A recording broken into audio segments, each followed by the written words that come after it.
My name is Diana Martinez, and I was the proud founder of one of the city's most celebrated wedding planning agencies. 3 months ago, everything I'd worked so hard to build began to crumble, thanks to my brother-in-law Carlos. He joined my company under the guise of learning the ropes, but instead dismantled my success piece by piece. To make matters worse, he convinced my family that the blame rested squarely on my shoulders. The day Carlos showed up at my office is etched in my memory. Diana, mi hermana. He boomed, pulling me into a hug that felt more like a performance than a greeting. Your last wedding was amazing. Social media can't stop talking about those floating lanterns and ice sculptures. Pure genius. I ignored the warning signs, the overly enthusiastic smile, the subtle way his eyes scanned my awards and magazine covers displayed on the wall. Miguel, my husband of 8 years, had begged me to give his brother a chance. He just needs a break, Miguel had pleaded over dinner the night before. The startup he worked for went under, and good opportunities are hard to find. Dreams to reality wasn't just a business to me, it was my life's work. I had started it 10 years ago from my tiny apartment, working tirelessly to build a reputation for delivering once-in-a-lifetime experiences. Now I was booking million-dollar weddings and gracing the pages of top bridal magazines. Carlos was all charm that day. I'll start at the bottom, he insisted, sitting on the edge of my chair like he belonged there. I just want to learn from the best. Who better than my brilliant sister-in-law? Looking at the photo on my desk, Miguel and I beaming at a gala where I'd won Entrepreneur of the Year, I gave in.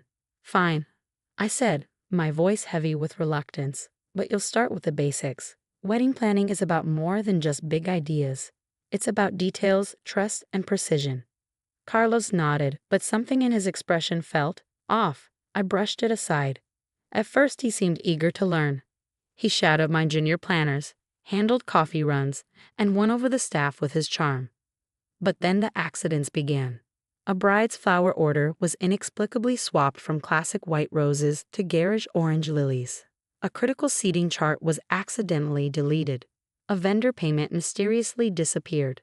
Whenever I confronted him, Carlos played the victim. I was only trying to help, he would say with wide, innocent eyes. Maybe there's a glitch in the system. Sarah, my senior planner, tried to warn me. Diana, these mistakes aren't random. Carlos is always at the center of them. But Miguel dismissed her concerns. He's new, my amor. Everyone makes mistakes at first. Don't you remember your first year?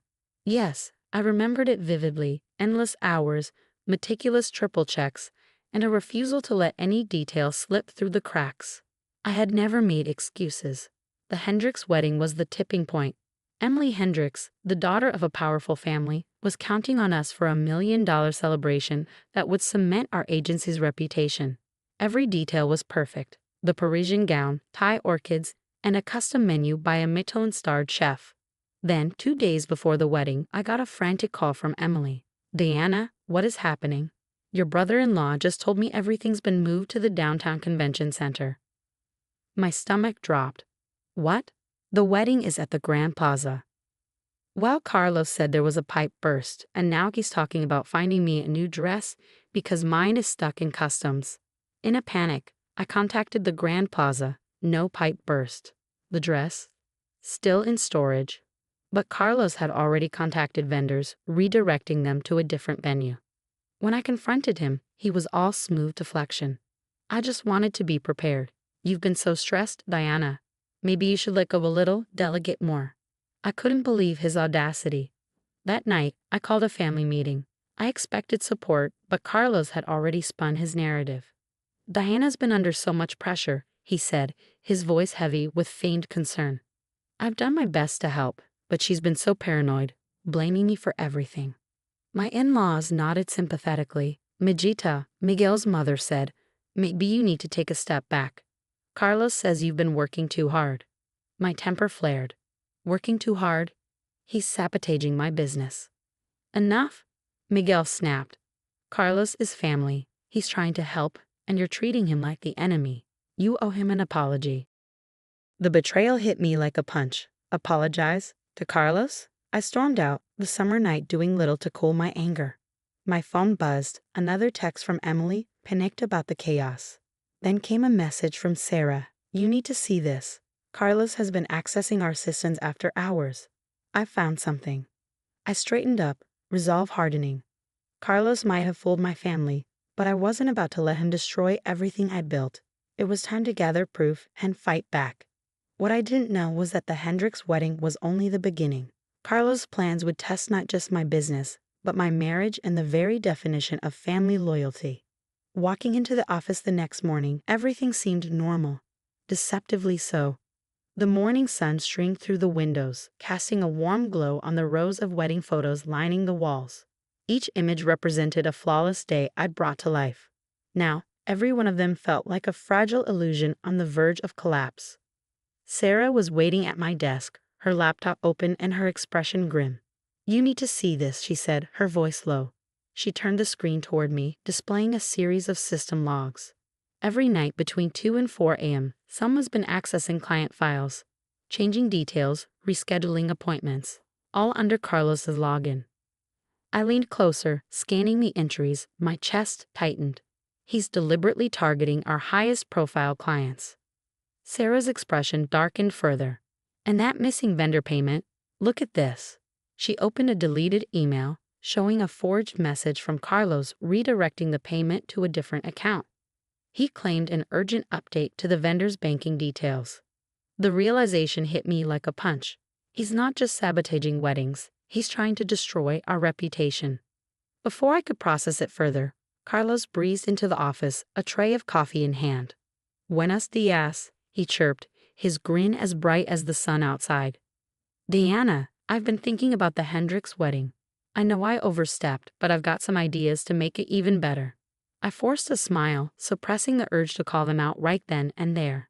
Miguel's words about family loyalty echoed in my mind. "That's great," I replied evenly. "Why don't you write up a proposal?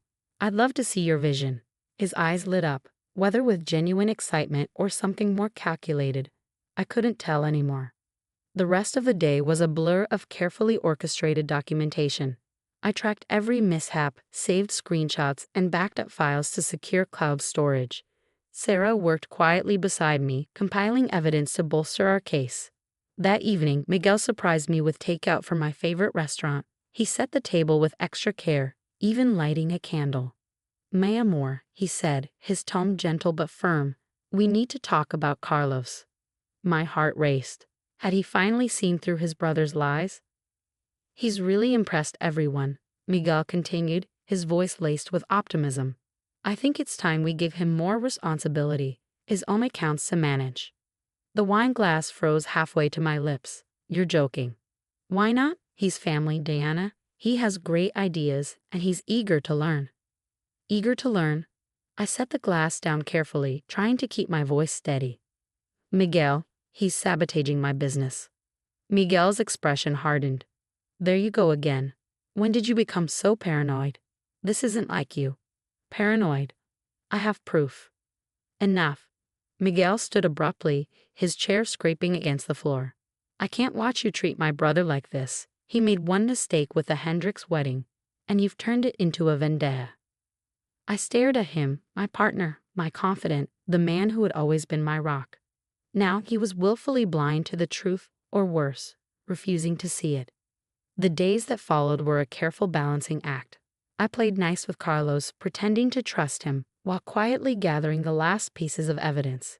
Sarah and I created a detailed paper trail, documenting every unauthorized change, every deleted email, every phone call. Then Carlos made his next move. The Anderson account was one of our most loyal clients. Lisa Anderson had trusted us with her corporate events for years, and now her daughter's wedding was in our hands. It was the kind of relationship I'd worked so hard to build, one Carlos seemed determined to destroy. "Lisa, I'm so sorry," I overheard him saying on the phone. His tone was dripping with fake concern. "Diana's been under so much stress lately. Maybe we should talk about transferring your daughter's wedding to another agency, just to be safe." That was the breaking point. I had everything I needed to expose him. That night, I showed Miguel the evidence, the system logs, the emails, the recordings. But he didn't even glance at the screen. "Family stands together, Diana," he said, his voice cold. "If you can't understand that, maybe you need to rethink your priorities." I slept in the guest room that night, clutching my phone with all the evidence I'd worked so hard to collect. My perfect life, The business I'd built, the marriage I'd cherished, was unraveling before my eyes. The next morning, I made my decision.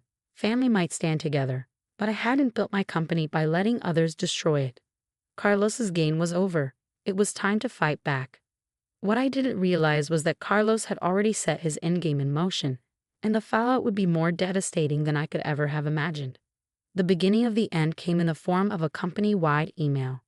Dear team, it read, due to recent concerns about management stability, we will be restructuring Dreams to Reality's leadership.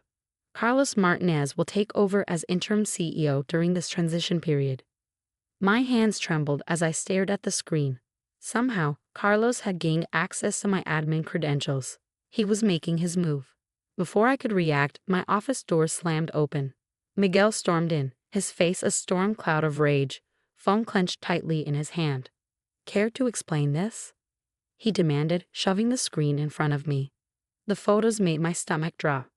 Dozens of them, images doctored to look like I was embezzling company funds, meeting secretly with competitors. They're fake, I said, though my voice wavered. Miguel wasn't listening. Carlos found them on your computer, along with emails, proof that you've been sabotaging your own weddings to frame him. Dios mío, Diana, how could you? Before I could defend myself, Sarah appeared in the doorway. Stop right there. Her voice was sharp, cutting through the tension like a blade. She strode in, laptop in hand. Carlos didn't count on one thing. I've been tracking everything since his first day. With a few clicks, Sarah played a video. It showed Carlos, late at night, accessing my computer, planting false evidence, and making those after-hours system changes. That's not all, she said, pulling up more files. Audio recordings played next. Carlos calling clients, spreading lies, and deliberately undermining our reputation. Miguel's expression shifted from anger to confusion to horror. He sank into a chair, staring at the screen. But why? Because Dreams to Reality should have been mine. Carlos's voice rang out from behind us. We turned to find him standing in the doorway, his mask of charm and innocence finally gone. His face twisted with rage and resentment. I had the idea for this business years ago, he spat, but no one would take me seriously. Then you came along, some outsider, and built what I'd always dreamed of, and everyone loved you for it. Carlos, Miguel whispered, his voice breaking. What have you done? The next few hours passed in a blur of chaos. Lawyers, police statements, more evidence pouring in from Sarah's meticulous files. Carlos's scheme unraveled in real time. Not only had he sabotaged the business, but he'd also committed fraud by diverting vendor payments into personal accounts. That night, Miguel held me as I cried, the weight of everything finally breaking over me. I'm so sorry, my amor, he murmured. I should have believed you. Family loyalty matters, but trust is everything. 6 months later, Dreams to Reality was thriving. The Hendricks wedding had been a massive success, and Emily had even written a glowing article about how we overcame corporate sabotage to deliver her perfect day. Carlos? He was facing charges for fraud and cybercrimes. Miguel struggled with the betrayal, but our marriage emerged stronger, tested by fire, and rebuilt on unwavering trust. As for me, I learned a lesson far more valuable than any business accolade. The hardest part of success isn't building it, it's protecting it from those who want to take it away. Even family, and when you know you're right, you stand your ground, no matter who tells you to apologize.